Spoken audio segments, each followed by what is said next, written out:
If you've been thinking about starting a podcast, but you think it's just too crowded, you definitely want to listen today. And if you're having a hard time growing your audience, when I went out and looked at other podcasts, there are a ton of things that I just think are based on the wrong information.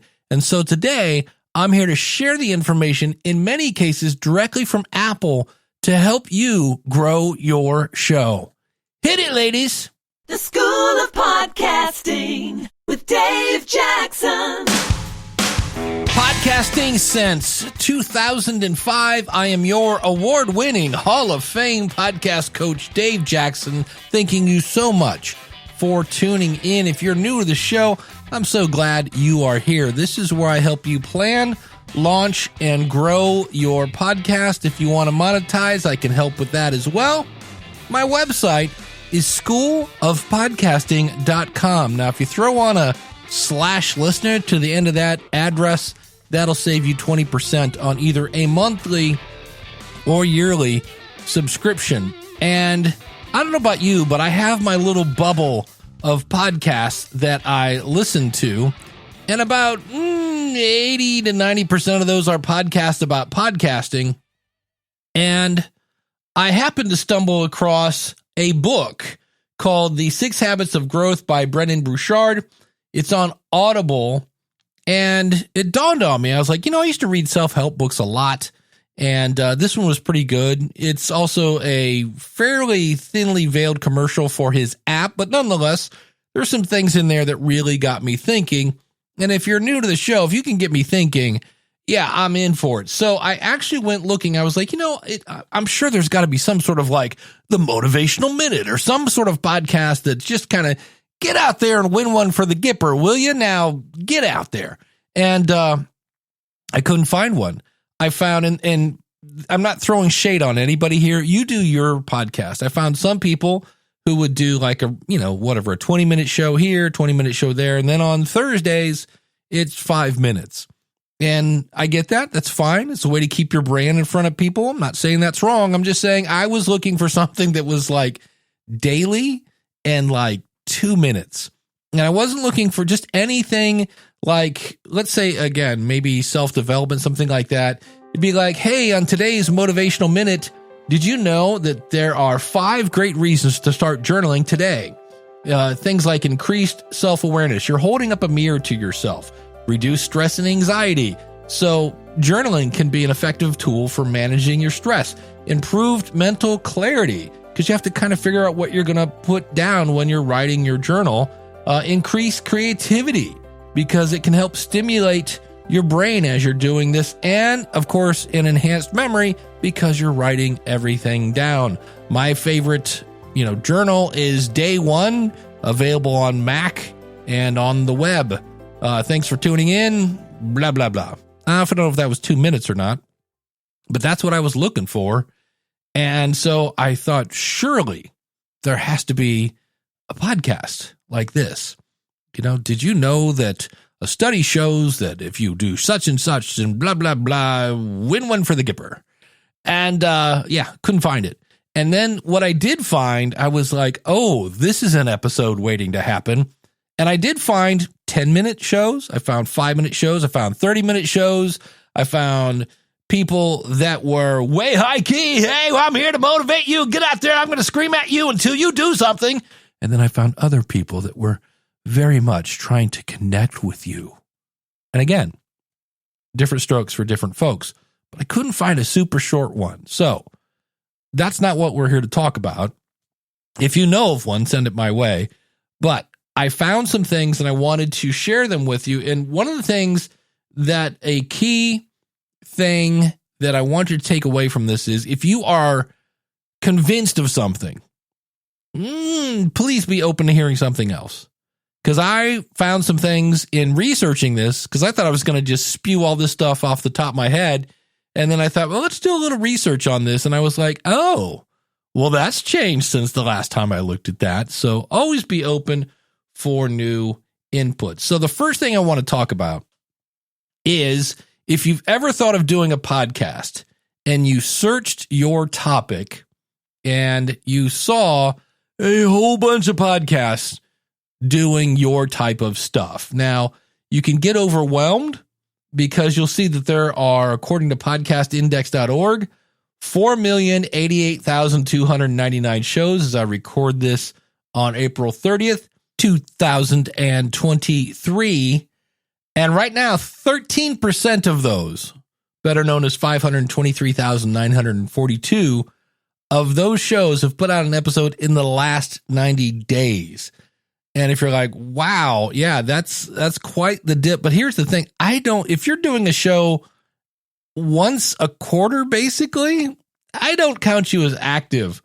And so when you look at how many podcasts have put out an episode in the last 10 days, that is 253,396.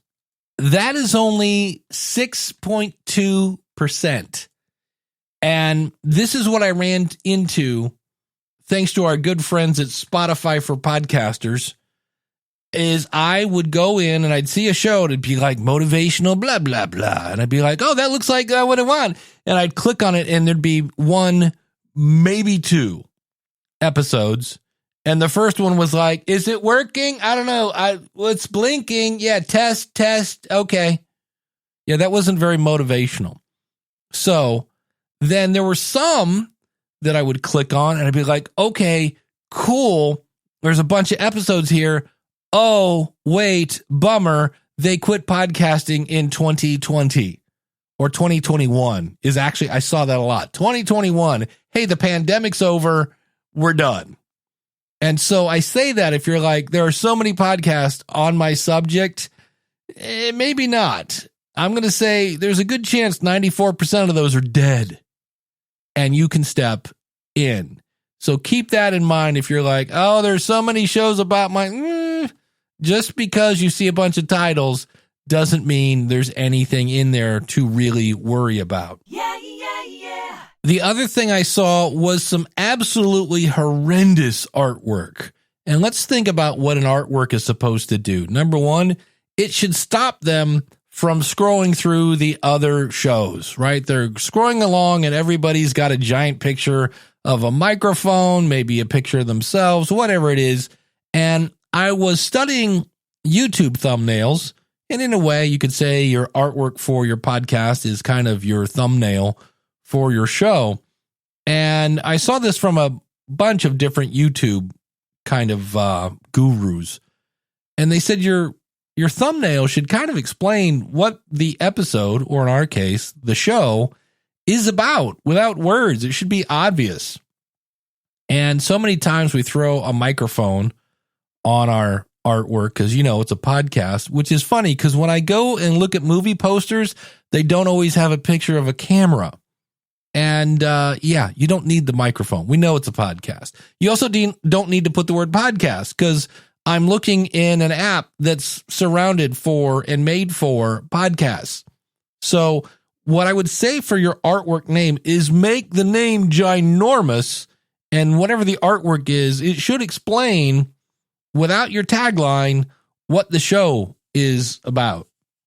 And I saw one person that actually shrunk down the text and put her description on the artwork that even when it was probably 300 characters, I forget what I was looking at it on, I couldn't read it. And so by the time that thing makes it to an app, forget about it. Make a giant name that, have some sort of graphic that explains what your show is, maybe tie it into that. If you need more help with that, go over and see my buddy Mark over at podcastbranding.co. But I just saw artwork that I was like, do you really think I can read that? And a lot of times they're like, look, I don't want to be a giant egomaniac, so I'm just going to put at the bottom of my artwork with Dave Jackson. Well, when that little text gets shrunk down, you forget about it. You can't read it. So that was one that I was like, oh, wow, okay. And I get it. Yes, I'm throwing shade, but I'm like, really? Like, you couldn't figure that one out, but okay, it's fine. Here's the bottom line. It's an easy fix. The one that really surprised me on this is I'll be talking about this. Apple has a ton of information for podcasters. And it said, while podcast cover art is required for every submission, episode covers, so in other words, episodic artwork, are optional. And then from Apple, it says, but encouraged. And that makes me scratch my head because Apple Podcast app does not display episodic artwork, but it's encouraged. The thing that's really confusing in Apple, if you are listening to me, I would sing your praises from the highest mountain. The episodic artwork shows on kind of a web-based version of your show. So if you search like the name of your show, Apple Podcast, a link's going to show up on this web-based version, and the episodic artwork shows there, but it doesn't show in their app, which is why about, twice a week, I work for Libsyn. It's short for Liberated Syndication. You can find it at Libsyn.com. Use the coupon code SOPFREE to get a free month. So in tech support, probably twice a week, I get somebody saying, hey, I've tried everything I can't get my artwork to show up in Apple. To which I go, yeah, it's not going to unless you're talking about the web-based version. But I just thought it was odd that Apple said, no, it's encouraged. I'm like, so that you can ignore it more? It's kind of odd. I don't get it. And again, I've got tips directly from the horse's mouth from Apple, because what I saw were, again, a lot of really bad episode titles. And what I mean by this is somebody will spell out episode, EPISODE, and then the number 16. And that's a lot of characters. Keep that in mind. Then they would have whatever the name of the actual episode was. So probably something like Dave Jackson. We'll talk about that. And then they had a bar, like, that straight up bar thing. And they put the name of the show and their name. So the percentage of the episode title that was actually about the episode was pretty small. Here's what Apple says about your title. They say the title of your episode is your first chance to convince potential listeners to press play. Don't worry about including your show's name and upload date in your title. Those details will already be visible on Apple Podcast, and episode numbers should be added through the appropriate tags. Now, appropriate tags in English means, hey, that little box that says episode number, maybe you should put the episode number in there. Lead with your most eye-catching, important information like trending topics, big name guests, or an interesting preview of the episode. And everyone wants to know, since we know that Apple searches the episode title, how long do we have? And according to Dan Meisner, who's the co-founder of Bumper and someone that does a lot of research, and I believe his research, I would put him in the good guy category. He said it's 253 characters is what Apple is using. And I did my own little research here, and I went to Tim Ferriss, who has ungodly long episode titles. Let me read one. This is it. Pound 668 : well, right there, you've wasted whatever, 5 or 6 characters. Derek Sivers, dash, the joys of an unoptimized life, finding paths less traveled, creating tech independence, in parentheses, and risks of the cloud, comma, taking giant leaps and picking the right game of life. That is 188 characters, or 30 words in this case. And what I found, because, it's Apple, how they like to have the one thing one way and then you go in another place, it's another. Yeah. When you find Tim's show and you're seeing all of his episodes, they only display 167 characters because it counted. That's 26 words. So it's a lot longer than I thought, because I've heard people say anything from 60 to 80 characters. But they will now do kind of a text wrap thing, so you can have this paragraph of an episode title. The whole episode number thing, if you're new to the show, I just say, this is how I make my decisions. What's going to make people click? What is going to make people click? And I don't think the episode makes them click. That's a tool to be found. I get that. So why not put it at the end of the episode? Because you might be on, episode, character limit 367 or whatever. But the bottom line is, per Apple, I just read that, per the most clickable, eye-catching stuff at the beginning, and pound 668 is simply an ego thing, said the guy who's on episode 877. But you'll notice that 877 is nowhere in my episode title. And I get it. People say, well, it makes it easy to be found, but put the links in your episode, and then all you have to say is, oh, by the way, I've got a link for you. Go to schoolofpodcasting.com/877. You've now got them to go to your website. Just a thought. But episode titles, you don't need the episode number. Now, if you want to do it, fine. I just recommend putting it at the end. But use that episode number field in your media host, whoever it is, because they say the woman on your phone that rhymes with Beery, you, in theory, can ask her to play your show, the name of it, and if you say, play episode number whatever of the blah, blah, blah show, in theory, as long as your show isn't like Librarypreneur on fire, she, in theory, should be able to play it. Same thing with the woman in the tube from Amazon that rhyme. Well, we'll just call her Lexi. Should be able to play the episode, but she's not going to be able to if you don't put the episode number in the episode field. Again, I'm just educating you. You pick how you want to do it. But I was surprised that you could have this mammothly long episode title. Keep in mind, that is just the Apple Podcast app that we're talking about. Different apps, I'm sure, have different characteristics. Let's go to the tape, shall we? I was on 2 podcasts, and first of all, I appreciate anyone who gives me the opportunity to talk in front of their audience. So this may sound disrespectful, and maybe it is, but I do this out of love of my heart. So one person interviewed me, and the title they chose for the episode was 33, so 33, space, Dave Jackson. On the other hand, I appeared on the Cure for Podfade show with my buddy Jennifer Dragonette. How cool is it when your name has dragon in it? I think that's awesome.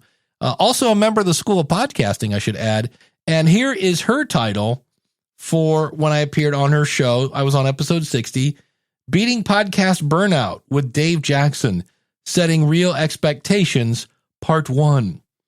The next Part 2, in case you're wondering, I'll take Jen for 2. Alex, please. 71, Unlocking the Therapeutic Benefits of Podcasting with Dave Jackson, comma, School of Podcasting. Now, take those 2 titles versus 33, Dave Jackson. Which one would you click on? And so I know we're tired. I know we just want to go to bed often when we're coming up with our title. Maybe we need to flip that. Maybe, and again, remember, your show is a recipe, not a statue, so you can do this if you want. Maybe you come up with a title and then make sure everything that you mention in that episode is aligned with that title. Just a thought. Yeah, yeah, yeah. Yeah, yeah, yeah. And now, it's time for a power rant. Oh, we're going to talk about what is known as the illusory truth effect, according to our good friends at Wikipedia. Now, what is the illusory truth effect? It's when something is repeated so many times that people just think it's true, even though it's not. And to this, I give you Exhibit A. And leave a rating for the show. It helps amazing people like you find the show. Please, would you give this a 5-star rating and a review wherever you listen to this show? just so that we can help people know that we're back. Doing so helps expose even more people to the incredibly helpful content. Please leave us a review. It really does help us get into the ears. Please don't forget to rate, review, subscribe. Don't forget to leave us a 5-star rating and a review. Rate and review the show on your podcasting app. And don't forget to rate and review them. If you liked this episode, please leave a review at your favorite podcast outlet to help others discover this podcast. And as always, rate, review, and subscribe to this podcast, as it truly helps the message reach somebody who might need to hear it today. It helps amazing people like you find the podcast. No, it doesn't. No, it doesn't. No, it doesn't. No, it doesn't. No, it does not. No, it doesn't.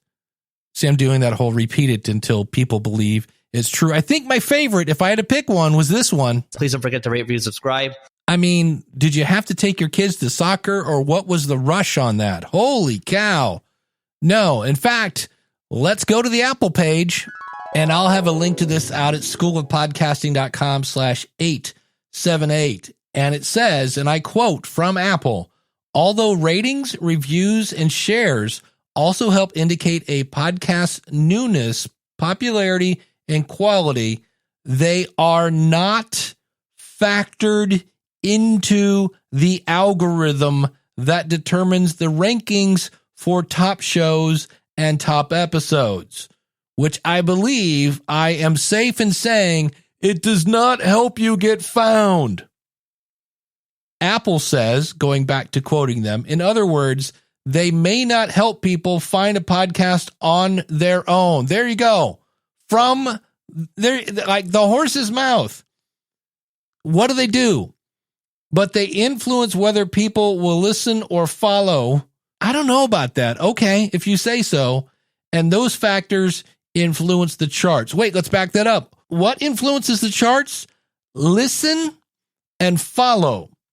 So when that guy says rate, review, follow, yeah, follow is the important part.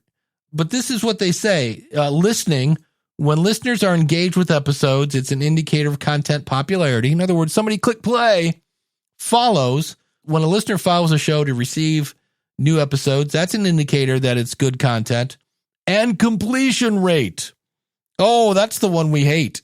That's what we're like, man, is there any way to know how somebody, like how far they listened? And you go, yeah, go into podcastconnect.apple.com, go into podcasters.spotify.com. It's all in there. And then they see it and they go, oh, yeah, it's kind of tricky when you see that. But I'm just here to say rate and review does not help you get found. Now, me and my buddy, Joe Salsy High, said Dave, referring to an old episode, did an episode that we said, look, it is a little Yelpish. Those reviews can be social proof.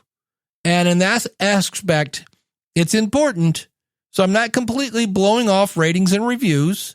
And yes, it's a way to get feedback. So is your email address. But so I'm not completely blowing off ratings and reviews. I'm just saying it doesn't help you get found. And every time somebody says that, one single tear flows from my eye because it's just not true. And Apple has said it's not true. And so if you know anybody in the podcasting space, look at them and go, hey, just so you know, Apple has said it out loud. Ratings and reviews do not help you get found. Listens, follows, and completion rate is what you're shooting for. And I realize I'm being kind of snarky here, but just an example here. Just so that we can help people know that we're back. A much better call to action is, instead of, hey, rate and review and give me 5 stars, if you enjoyed this show and you got value out of it, could you do me a favor and go to your phone and click on the share button in the upper right-hand corner?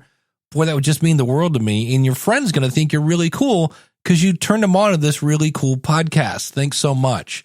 That's a much better way to let people know you're back, is to have people say, hey, guess what's back? Yeah. Next up, we're going to talk about descriptions. But what if I said to you, hey, would you like some of my drink? It's got water apple, it's got miracle berry, and it's got Hala fruit. You'd be like, because you don't want to be rude, right? But everything I use to describe this particular drink means nothing. And I've seen people do this, and I understand why. Again, I get it. I'm not just here to like throw shade, but maybe there's somebody big in your industry and you got them on their show. Great. That's awesome. So you say we had, Sarah Stevens and Jim Smith and, Bucky Johnson was on the show. And maybe in your niche, that does make sense because everybody in your niche knows those people. Okay, I get that point. But on the other hand, like, you don't know what Miracle Berry tastes like? And you're like, no, never heard of it. There's going to be that person that goes, who? Bucky Stevenson. Never heard of them.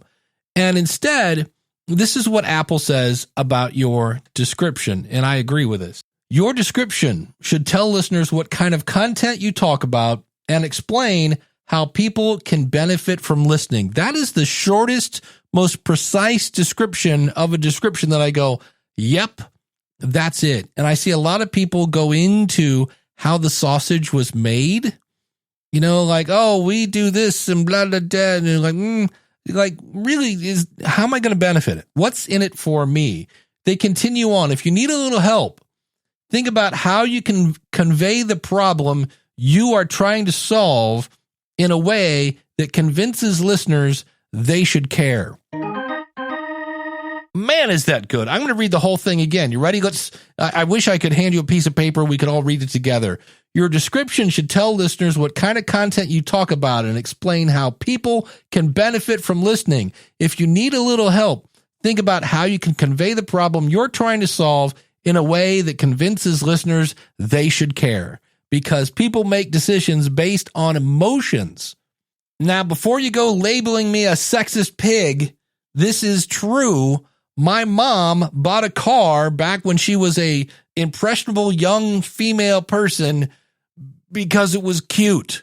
That's why she bought her car, not because it got great gas mileage and I think it had a convertible top thing, but primarily it was like, oh, look at that's cool, which is an emotional thing, not like, ooh, this will help protect my family in the event we get into a wreck of some sort. So that whole thing at the end there, convinces listeners why they should care. That's pretty cool. That's got me thinking. And again, if you get me thinking, I'm your friend. They say include keywords with your description to make it easy for listeners to find you. Think about what words your audience will be searching for when they're looking for a new podcast. Again, this is the show description, not the episode description. After you've written your first draft, share it with a friend or colleague you trust, keyword there, to get their thoughts. So that means not mom. Mom pretty likely going to tell you it's great. And so if you think about that problem you solved, and also don't forget the benefit. Why should people listen to your show? And it's weird. This is one of the things I talk about is I'm pointing at examples that I saw there. There's a thing in the Bible about pointing at somebody when you got a log in your eye. I got a log in my eye. If you think about it, if somebody tells me, what's the School of Podcasting? I go, it's where I help people plan, launch, and grow their podcast. What's the benefit? Okay, grow, I guess, is the benefit, but it could be much more specific. I could talk about I help people make engaging content that positions themselves as thought leaders in their space so that they can yada, yada, yada, right? We've all got ways we can improve on that. And one other thing from the Apple page, and this is just called Apple Podcast for Creators. And I don't know, I saw this when it first came out. I didn't realize they've added a bunch of stuff to this.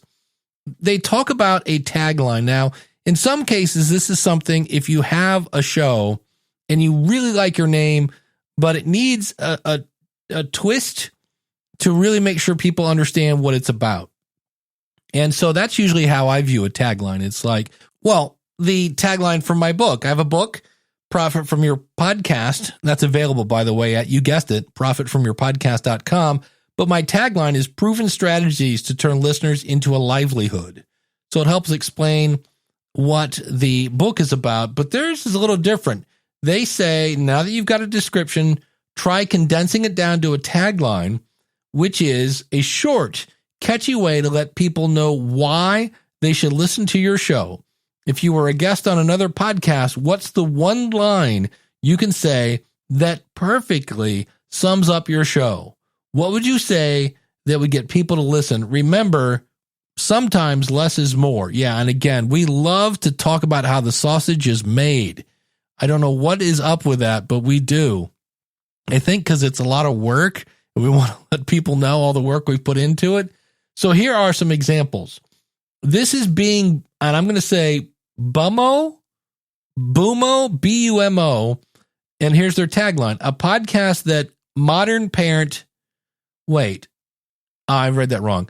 We're going to call it Bumo, and I apologize if it's Bumo or Buma, I don't know, B-U-M-O, a podcast for the modern parent that wants to be the best version of themselves while being the best parents they can be for their kids. All right. Here's another one that Apple spotlighted. You're listening to the Black Belt Voices podcast. First of all, I would take out the word podcast. You're listening to Black Belt Voices. We know what that is. But here's their tagline.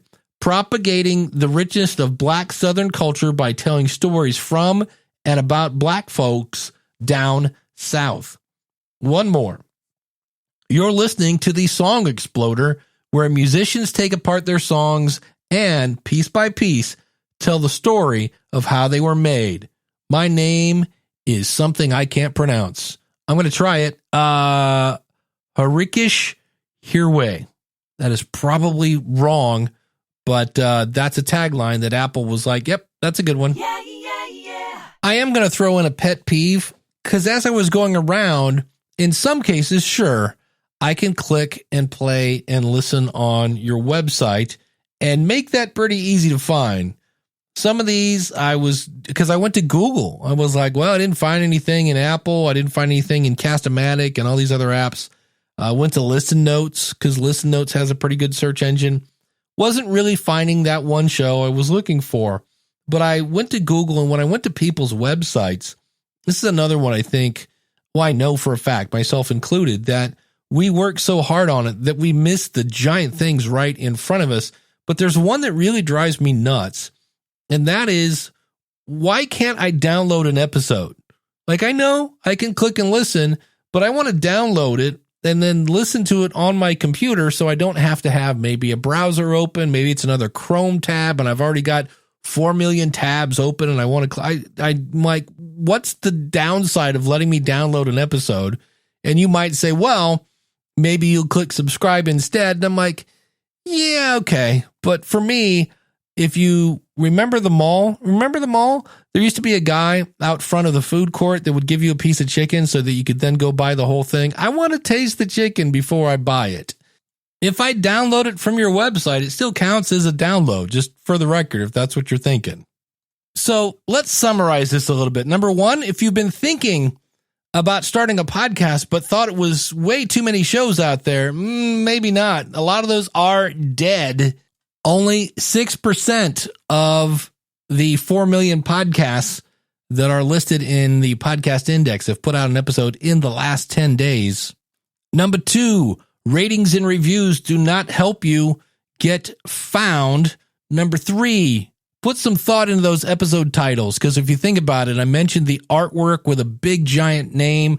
And can people look at your artwork and know what it's about without even looking at the name? That would be a great place to start. And so they see that artwork, they see your titles, everything makes sense. It's leading right to the click. When it gets to those episode titles, it's up to you if you put the episode titles in there. I strongly recommend that you put them at the end if you must do that. But keep in mind that you can have those things a lot longer than I thought you could. I was thinking maybe 60 characters. And after looking at Tim Ferriss, you can have up to, basically, he was close to 30 words. To me, that's a book for a title. So that's something you can improve on. The other one I should mention that I didn't mention before, but I'll throw it here. Man, your guest audio is horrible. And I know you're going to go, yeah, I know. It's up to you to get them up to speed. And I realize if it's an A-lister, you can't really do that. But if it's a D-lister, but they really fit your audience, get those folks to politely, I've explained this in the past, explain how you want to make them sound really, really good because their content is great. Make sure your description really ties into people so that they know what to expect. And I was thinking about this. I realized when I say, a lot of people get into how the sausage was made, they're just being transparent. I get that. But in terms of is that really going to make people click? I don't know. But see if you can tie into what's in it for them and tie into their emotions so that they want to listen. And of course, last but not least, if anybody knows of a podcast that's I don't know, less than 5 minutes long, that's daily, still producing new content, and it's all about get out and win one for the Gipper, and here's a benefit, life hacks. I think that if I were to make this podcast, and I'm not starting any daily podcast anytime soon, but, life hacks for the self-improvement junkie, that would be a off the top of my head, that's a pretty obvious title. If you know of a podcast that is in that genre, send them my way, schoolofpodcasting.com/contact. As we start to wrap up, I know that YouTube announced again that podcasts are in YouTube Music. Big difference between those two. And I'll be talking about that in the future. We talked about it on The Future of Podcasting. That's a show I do with Daniel J. Lewis. You can find that at futureofpodcasting.net. But everything I've seen so far is very, I'm all about anything that'll put podcasting forward. But, first things first, a YouTube playlist is not a podcast in the same way that, if a mouse gets in the cookie jar, it's not a cookie. So keep that in mind if you want to check it out. And if you're ready to start your podcast, to plan it, to grow it, and position yourself as a thought leader or whatever it is your goal is with your podcast, well, come out and see me, schoolofpodcasting.com/listener. Now, if you're not sure about that, keep in mind you got 30 days to figure out if podcasting is for you. But also in that 30 days, you'll have unlimited access to me. I do tons of time-shifted one-on-one coaching. We get on Zoom. We get on whatever you need. And that's really for the entire life you're at the School of Podcasting. It's something I offer. And you're like, but that doesn't scale. And I go, yeah, I know. And I'm loving every minute of it. And until it becomes a problem, that's a feature at the School of Podcasting. Check it out again, schoolofpodcasting.com/listener. And until next week, take care. God bless. Class is dismissed.